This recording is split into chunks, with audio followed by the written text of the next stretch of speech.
Converterse na voz da veciñanza e dar resposta ás necesidades reais que precisa o municipio. Estas dúas son as principais premisas de Compromiso por Galicia Ribeira, polas que decidiu formar candidaturas municipais deste domingo. Todos nós, todo o noso grupo de Compromiso por Galicia aquí en Ribeira, demos un paso ao frente, porque somos todos xente da rúa, xente da pé. Demos un paso ao frente porque vimos que Ribeira necesita un cambio real, necesita máis transparencia, necesita que non haia cidadáns de primeira e de segunda, necesita que todos os ámbitos do municipio sexan tratados de igual forma. Entonces, como vemos que realmente Ribeira está totalmente estancada, creemos que é necesario que haia un tipo de evolución real sobre un municipio cas características que ten Ribeira. A maioría da xente que participa nesta candidatura non ten experiencia anterior e entra en política por primeira vez.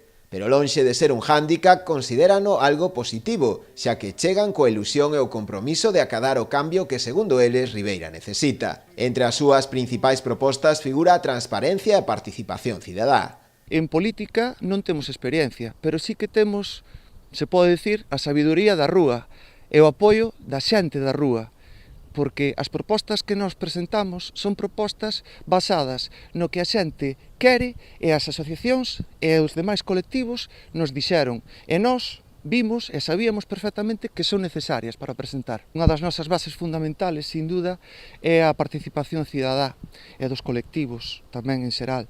E nós, por exemplo, dentro do programa, unha das cousas que vemos primordiais é crear os consellos interparroquiais nos cales, pois, as parroquias xunten a xente e nós periódicamente nos xuntemos con eles e ali tratar os temas reais de cada parroquia e ali falar realmente do que se necesita, porque eles son os que mellor saben o que necesitan. No programa tamén inclúen a dotación de máis chan industrial no municipio, a eliminación de barreiras arquitectónicas en todas as parroquias e a elaboración dunha ordenanza de accesibilidade, así como a posta en marcha dun plan de emprego municipal. En servizos sociais propoñen a construción dunha residencia de maiores nas antigas instalacións da discoteca Esta Curva e a mellora da totalidade dos centros de saúde do municipio.